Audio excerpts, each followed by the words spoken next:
بسم اللہ الرحمن الرحیم۔ آج ہم اللہ کی عطا کردہ توفیق سے پہلے پارے کے مضامین کے حوالے سے گفتگو کی سعادت پا رہے ہیں۔ سب سے پہلے سورۃ الفاتحہ ہے۔ یہ سورہ مبارکہ ترتیب کے اعتبار سے قرآن کی سب سے پہلی اور نزول کے اعتبار سے 5ویں سورت ہے۔ اس کو فاتحہ اس لیے کہتے ہیں کہ اس سے قرآن مجید کا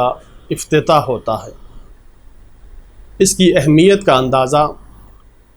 اس بات سے لگایا جا سکتا ہے کہ اس کی قرات کو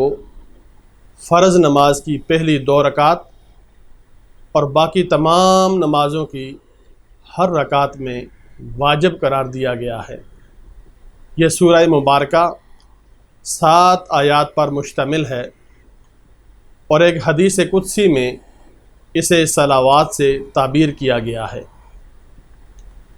اللہ تعالیٰ نے فرمایا، میں نے نماز کو اپنے اور اپنے بندے کے درمیان تقسیم کر دیا ہے۔ یعنی جب بندہ الحمدللہ رب العالمین پڑھتا ہے تو اللہ کی طرف سے یہ ندا آتی ہے کہ میرے بندے نے میری حمد بیان کی، اور جب بندہ الرحمن الرحیم پڑھتا ہے تو اللہ تبارک و تعالیٰ کی طرف سے ندا آتی ہے کہ میرے بندے نے میری ثنا کی، اور جب بندہ مالک یوم الدین پڑھتا ہے تو اللہ تعالیٰ کی طرف سے ندا آتی ہے کہ میرے بندے نے میری عظمت و جلالت بیان کی، یا میرے بندے نے اپنے آپ کو میرے سپرد کر دیا۔ اور جب بندہ ایاک نعبد و ایاک نستعین پڑھتا ہے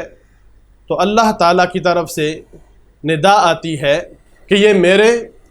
اور میرے بندے کے درمیان مشترک ہے، یعنی عبادت صرف میری کی جائے گی اور ہر مشکل میں مدد کے طلبگار کی مدد کی جائے گی۔ اور جب بندہ اہدنا الصراط المستقیم سے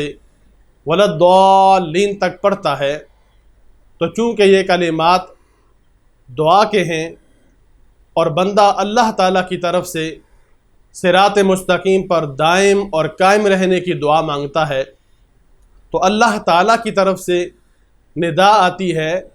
کہ میرے بندے کے لیے ہے، اور میرے بندے نے جو سوال کیا وہ اسے عطا ہوگا۔ یہ سورہ مبارکہ ایصال ثواب کے موقع پر تلاوت کی جاتی ہے، پڑھی جاتی ہے، اور اس وجہ سے اس کا نام سورۃ الفاتحہ پڑ گیا۔ مفسرین نے اس کے اور بھی کئی نام ذکر فرمائے ہیں۔ اس میں اللہ تعالیٰ کی حمد و ثنا اور اس کی عظمت کا بیان ہے، اور اس امر کا بیان ہے کہ عبادت کی حقدار صرف اسی کی ذات پاک ہے اور بالذات اسی سے مدد طلب کی جائے۔ اس میں اللہ کی بارگاہ میں دعا و التجا کے آداب بیان کیے گئے ہیں۔ اس میں اللہ تعالیٰ سے ہدایت کی دعا کی گئی ہے، اور ہدایت ہی وہ جامع لفظ ہے جو تمام انبیاء کی بعثت کا مقصد ہے۔ ان کی تعلیمات اور کتب سماویہ کا خلاصہ اور لب لباب ہے، اس لیے اسے قرآن مجید کا خلاصہ بھی قرار دیا گیا ہے۔ سورہ فاتحہ کے بعد سورہ بقرہ کے مضامین ہیں، اور سورہ بقرہ قرآن مجید میں ترتیب مصحف کے اعتبار سے دوسرے نمبر پر، جبکہ ترتیب نزولی کے اعتبار سے 87 نمبر پر ہے۔ سورہ بقرہ قرآن مجید کی سب سے طویل ترین سورہ مبارکہ ہے، اور یہ سورہ مبارکہ مدینہ منورہ میں سب سے پہلے نازل ہونے والی سورہ مبارکہ ہے۔ اس صورت میں مسلمانوں کے انفرادی اور اجتماعی نظام حیات، عبادات، سیاسیات، معاشیات، اقتصادیات کے اصول اور احکام بیان فرمائے گئے ہیں۔ اس صورت میں ایک آیت مبارکہ ایسی ہے جس میں اللہ تعالیٰ کی ذات، اس کی وحدت اور اس کی اہم صفات کا بیان ہے، اور اس آیت مبارکہ کو آیت الکرسی کے نام سے جانا اور پہچانا جاتا ہے۔ سورۃ البقرہ کا نام بقرہ اس لیے رکھا گیا ہے کہ اس سورت میں بقرہ یعنی گائے کا ذکر ہے۔ قرآن مجید کی تمام سورتوں کے نام توفیقی ہیں اور ادنیٰ مناسبت سے رکھے گئے ہیں۔ حدیث مبارکہ میں ہے، امام نسائی روایت کرتے ہیں کہ حضرت ابو ہریرہ رضی اللہ تعالیٰ عنہ بیان کرتے ہیں کہ رسول اللہ صلی اللہ علیہ وسلم نے فرمایا، اپنے گھروں کو قبرستان نہ بناؤ، شیطان اس گھر سے بھاگ جاتا ہے جس میں سورہ بقرہ کی تلاوت کی جاتی ہے۔ حضرت حذیفہ رضی اللہ تعالیٰ عنہ بیان کرتے ہیں کہ رسول اللہ صلی اللہ علیہ وسلم نے فرمایا کہ ہماری دوسرے لوگوں پر 3 وجہ سے فضیلت ہے۔ تمام روئے زمین ہمارے لیے مسجد بنا دی گئی ہے، اس کی مٹی ہمارے لیے ذریعہ طہارت بنا دی گئی ہے، ہماری صفیں فرشتوں کی صفوں کی طرح ہیں، اور ہم کو یہ آیات دی گئی ہیں، سورہ بقرہ کی آخری آیات عرش کے نیچے سے نازل ہوئی ہیں، جو مجھ سے پہلے کسی نبی کو عطا نہیں کی گئی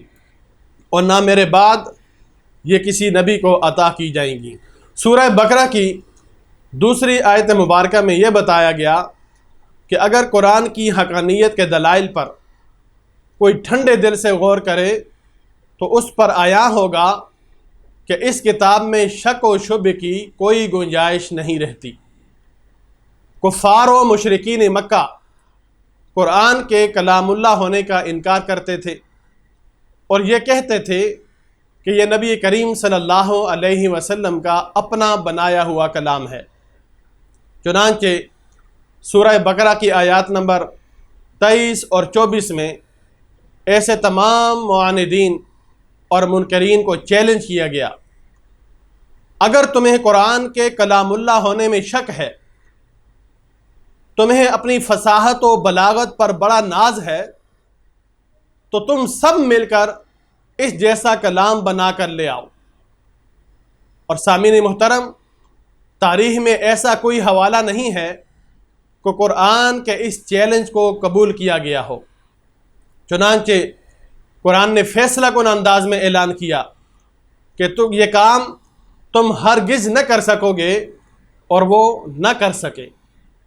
آیت نمبر 3 تا 5 میں مؤمنین کی صفات، ایمان بالغیب، اقامت صلاۃ،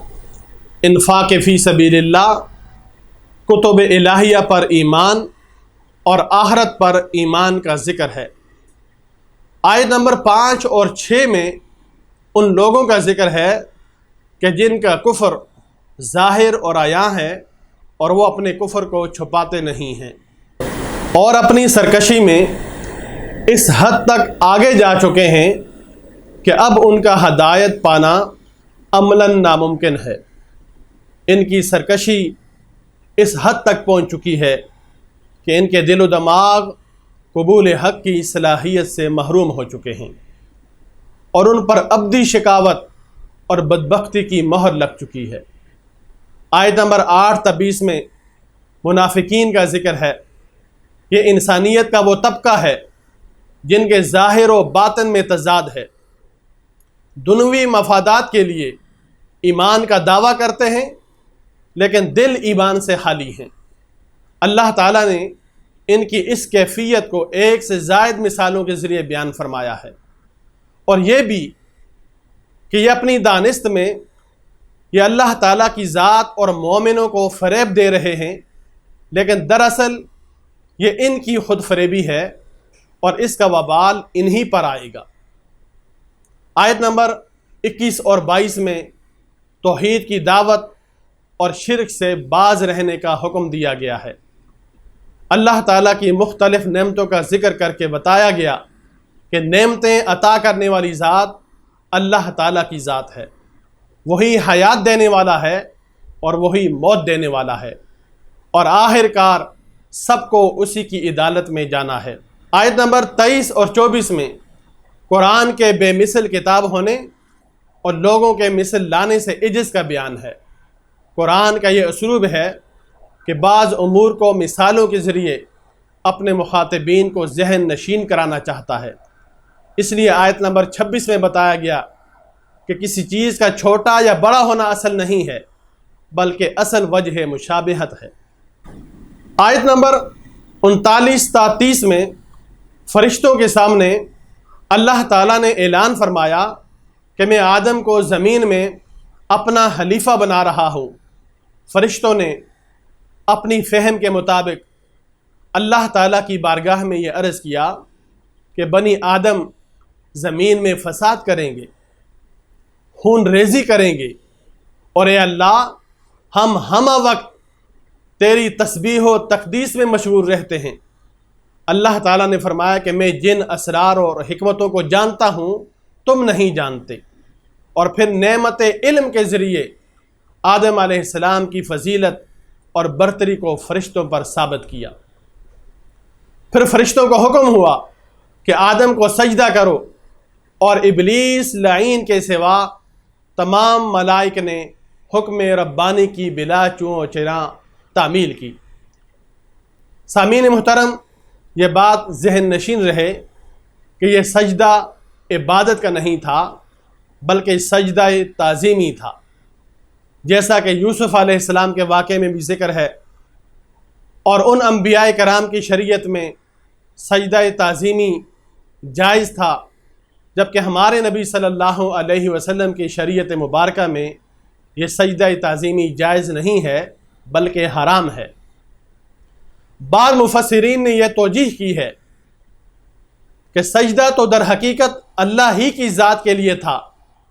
بس بیت اللہ کی طرح آدم علیہ السلام کو جہت سجدہ بنایا گیا تھا، اور یہ ان کی تعظیم کی علامت تھی،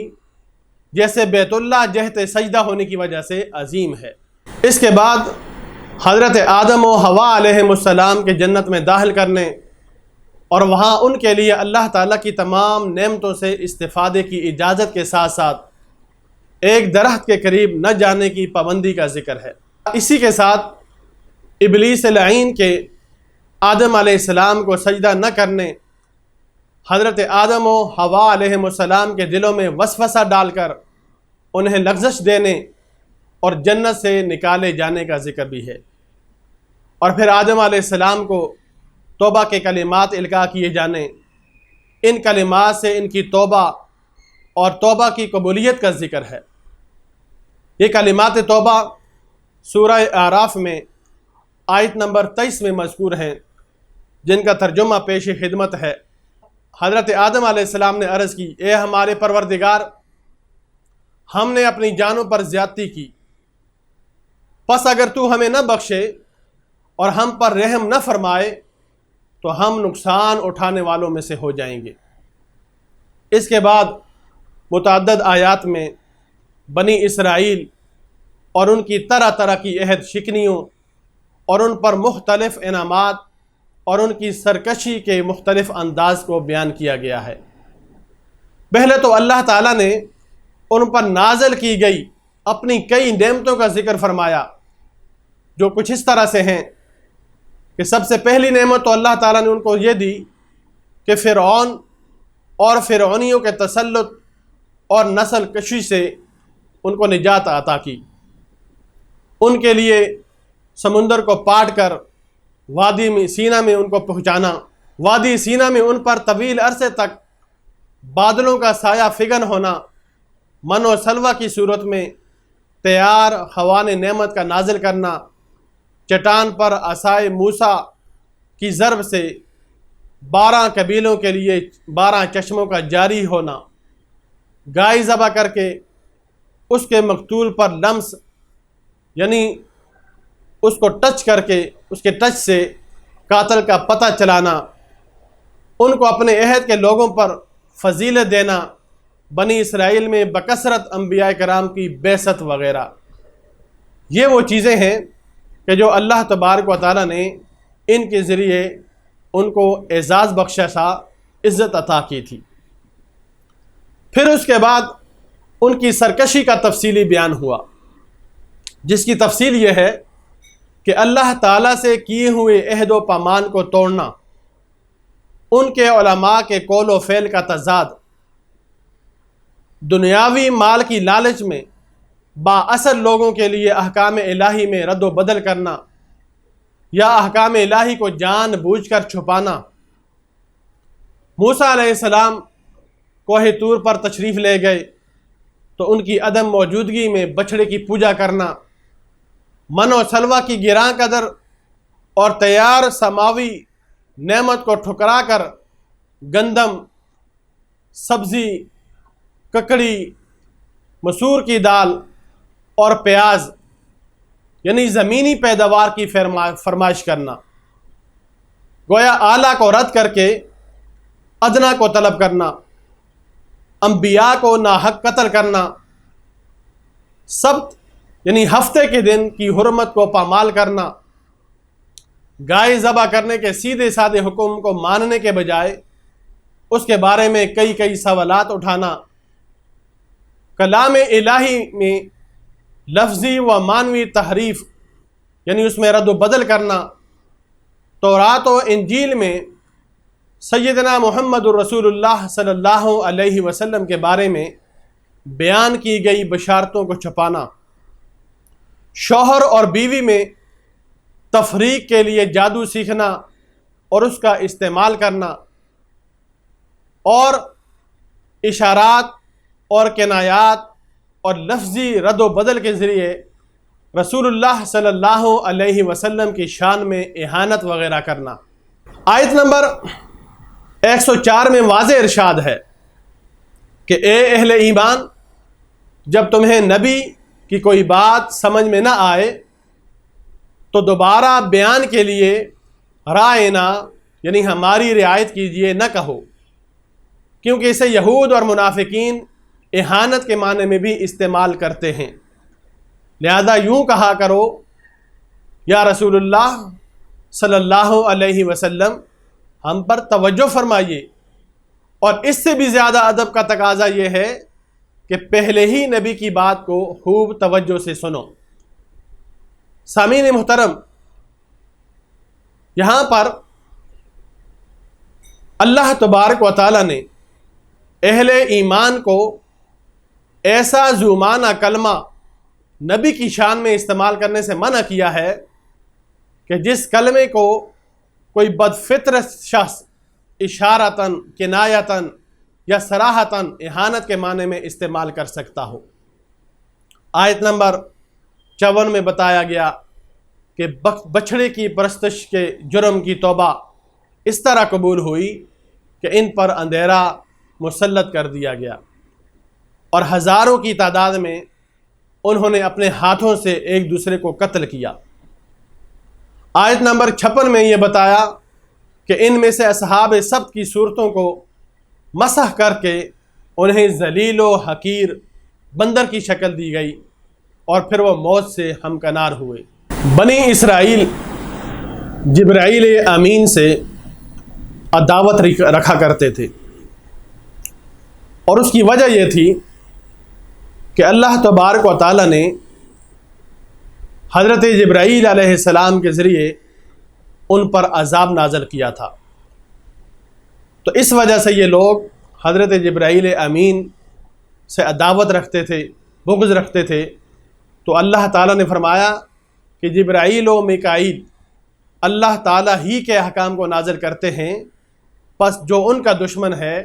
وہ اللہ کا دشمن ہے۔ بنی اسرائیل کی اس خوش فہمی کو بھی رد کیا گیا کہ وہ کسی استحقاق کے بغیر اللہ تعالیٰ کے محبوب ہیں، اور آخرت و جنت پر یہود و نصارہ کا اجارہ ہے۔ اہل ایمان کو یہ بتایا گیا کہ جب تک تم یہود و نصارہ کی خواہشات کی پیروی نہ کر لو وہ تم سے راضی نہیں ہو سکتے۔ سورہ بقرہ کی آیت نمبر 123 اور اس کے بعد کی آیات میں حضرت ابراہیم علیہ السلام کے منصب امامت پر فائز کیے جانے کا تذکرہ ہے۔ حضرت ابراہیم علیہ السلام اور حضرت اسماعیل علیہ السلام کے بیت اللہ کو تعمیر کرنے کا ذکر ہے، اور اس امر کا بیان ہے کہ تعمیر بیت اللہ کے بعد انہوں نے اللہ تبارک و تعالیٰ کی بارگاہ میں یہ دعا کی کہ اے ہمارے رب، یعنی اہل مکہ میں انہی میں سے ایک عظیم رسول کو مبعوث فرما جو ان لوگوں پر تیری آیات کی تلاوت کرے اور ان کو کتاب و حکمت کی تعلیم دے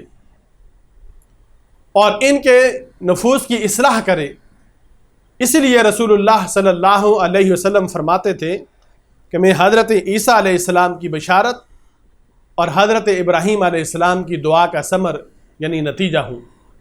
اس کے بعد اس صورت میں اولاد ابراہیم حضرت اسماعیل علیہ السلام، حضرت اسحاق علیہ السلام، حضرت یعقوب علیہ السلام اور ان کی اولاد حضرت موسیٰ علیہ السلام، حضرت عیسیٰ علیہ السلام اور اجمالی طور پر دیگر انبیاء کرام علیہم السلام کا ذکر ہے،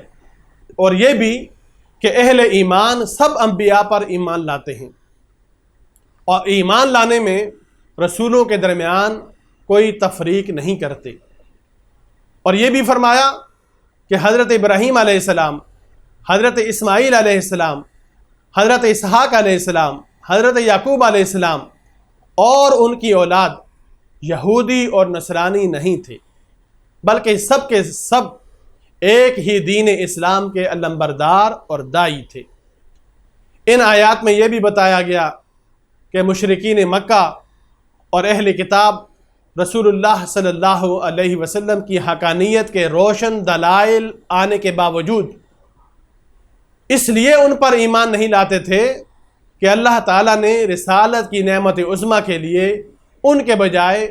جناب جان دو عالم صلی اللہ علیہ وسلم کو کیوں منتخب فرمایا، یعنی ان کی طرف سے آپ صلی اللہ علیہ وسلم کی رسالت کا انکار کسی مقبول عذر، لا علمی یا مضبوط شبہ یا حجت صحیحہ کی بنیاد پر نہیں تھا، بلکہ محض ضد، عناد اور ہٹ درمی کی بنا پر تھا، اور اس کا باطنی محرک ان کے دلوں میں حسد کا جذبہ تھا کہ اس نعمت کے لیے اللہ تبارک و تعالیٰ نے ان کا انتخاب کیوں نہ فرمایا۔ چنانچہ ان میں سے اگر کوئی تورات میں بیان کی گئی نبی آخر الزماں صلی اللہ علیہ وسلم کی علامات کو بیان کرتا تو یہود اس سے کہتے کیا تم ان کو یعنی مسلمانوں کو وہ حق باتیں بتا دیتے ہو جو اللہ تبارک و تعالیٰ نے تم پر عیاں کی ہیں۔ ان آیات میں یہ حقیقت بھی بیان کی گئی کہ وہ اس بعثت مصطفیٰ صلی اللہ علیہ وسلم سے پہلے اس نبی صلی اللہ علیہ وسلم کے وسیلے سے کفار کے خلاف فتح کی دعا کیا کرتے تھے، اور جب ان کے پاس وہ رسول برحق، نبی برحق حضرت محمد مصطفیٰ صلی اللہ علیہ وسلم تشریف لے آئے جن کو وہ پہچان چکے تھے تو انہوں نے ان کے ساتھ کفر کیا۔ ان آیات میں اللہ تبارک و تعالیٰ نے فرمایا کہ اللہ تعالیٰ جسے چاہے اپنی رحمت کے ساتھ خاص کر دیتا ہے۔ سامعین محترم، ان آیات میں مشرکین مکہ اور اہل کتاب کے بے مقصد مطالبات کا ذکر بھی ہے۔ اللہ تعالیٰ ہم سے اعتراض ان کا کیا تھا کہ اللہ تعالیٰ ہم سے کیوں نہیں کلام فرما لیتا، یا ہمارے لیے براہ راست اللہ تعالیٰ کوئی نشانی کیوں نہیں بھیج دیتا، یا موسیٰ علیہ السلام سے بنی اسرائیل کا یہ مطالبہ کہ ہمیں کھلے عام اللہ تعالیٰ کا دیدار نصیب ہو جائے، اللہ ہمیں اپنا دیدار کروا دے۔ ایسی سب باتیں کد حجتی کے طور پر ہوتی ہیں، قبول حق کے لیے اتمام حجت کے طور پر نہیں ہوتی۔ دعا ہے کہ اللہ تبارک و تعالیٰ ان تعلیمات پر مجھے اور آپ کو عمل پیرا ہونے کی توفیق نصیب فرمائے۔